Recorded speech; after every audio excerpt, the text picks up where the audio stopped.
kami dari kelompok Singapura di sini akan membahas tentang bagaimana kebijakan deradikalisasi Islam Singapura dan bagaimana negara Singapura ini membangun kerjasama regional mereka dalam melawan isu ekstremisme. Topik ini menarik karena dalam topik ini membahas bagaimana peran Singapura dalam domestik internasionalnya melawan radikalisasi dan ekstremis di Asia Tenggara. Mengingat Asia Tenggara itu mempunyai sejarah yang panjang tentang isu terorisme dan radikalisasi. Semua berawal dari kejadian 11 pada tahun 2001.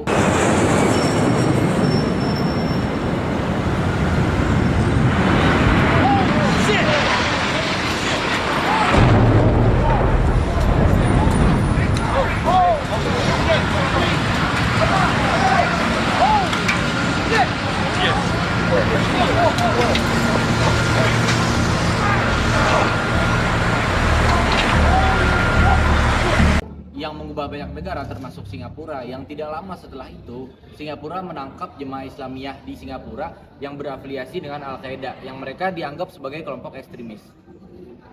Hal ini membuka mata pemerintah dan membuka mata dunia bahwa negara yang terkenal aman seperti Singapura itu tidak bisa sepenuhnya aman dan tidak bisa sepenuhnya bebas dari ancaman radikalisasi. Bahkan di Singapura itu hanya ada 15% populasi Muslim daripada semua populasi yang ada di Singapura, dan ini tetap menjadi ancaman bagi Singapura. Dari inilah pemerintah Singapura sadar bahwa deradikalisasi itu sangat penting, karena radikalisasi bisa menjadi ancaman yang sangat besar bagi negara. Maka dimunculkanlah yang namanya deradikalisasi lunak, yang melibatkan pemuka agama, komunitas, dan bahkan keluarga.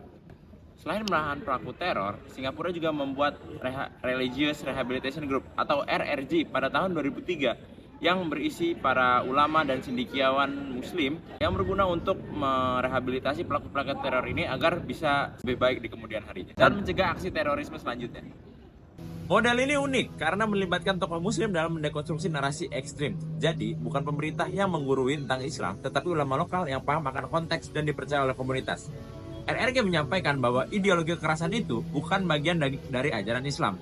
Mereka mendampingi para tahanan secara psikologis, sosial, spiritual, bahkan setelah mereka bebas. Singapura juga mengintegrasikan pendekatan ini dengan program rehabilitasi keluarga, pendidikan, masyarakat, dan pemantauan pasca penahanan. Pendekatan yang holistik ini tidak hanya menghukum, tapi juga membina. Singapura nggak berdiri sendiri dalam melawan ekstremisme. Karena ancaman ekstremisme itu lintas batas, mereka juga aktif dalam diplomasi keamanan regional khususnya di ASEAN. Singapura bekerja sama erat dengan Indonesia dan Malaysia dalam pertukaran intelijen dan operasi bersama untuk melawan kelompok teroris seperti Jamaah Islamiyah dan ISIS Asia Tenggara. Bahkan dalam forum seperti ASEAN Ministerial Meeting on Transnational Crime, Singapura aktif mendorong kerjasama lebih erat.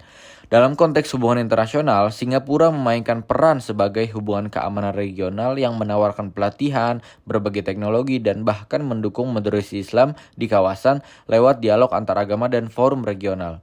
Singapura juga menjalin komunikasi dengan mitra global seperti Amerika Serikat dan Australia dalam hal counter-terrorism, memperkuat jaringan pengawasan, serta bantuan teknis untuk negara tetangga yang infrastrukturnya belum sekuat Singapura.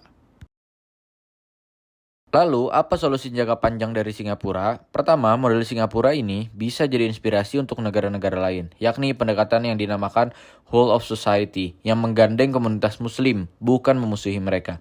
Ini penting untuk menghindari stigma dan mencegah radikalisasi sejak awal. Kedua, kerjasama regional harus diperluas ke ranah digital counter narratives. Karena saat ini radikalisasi banyak terjadi lewat media sosial. Negara-negara ASEAN perlu membentuk semacam task force bersama untuk memantau, menanggapi, dan mendistribusikan konten yang positif dan moderat. Ketiga, pemerintah perlu investasi dalam pendidikan, baik agama maupun kewarganegaraan, yang mendorong pemikiran kritis dan dialog lintas budaya. Pendidikan yang moderat dan terbuka adalah benteng terbaik terhadap ekstremisme yang sedang marak sekarang ini. Singapura menunjukkan bahwa dalam menghadapi radikalisme, pendekatan keamanan saja tidak cukup. Dibutuhkan kepercayaan, dialog, dan kerjasama lintas batas. Kebijakan deradikalisasi mereka menjadi contoh bahwa Islam dan keamanan tidak harus dipertentangkan, justru bisa saling memperkuat lewat pemahaman yang tepat. Ya. Nah, sekarang kalian udah tahu kan kebijakan Singapura terhadap ekstremisme dan radikalisme. Terima kasih telah menonton. Terima kasih telah menonton. Sekian dari kami. Saya Bima Takwani. Saya Muhammad Asegaf. Assalamualaikum warahmatullahi wabarakatuh. Salam.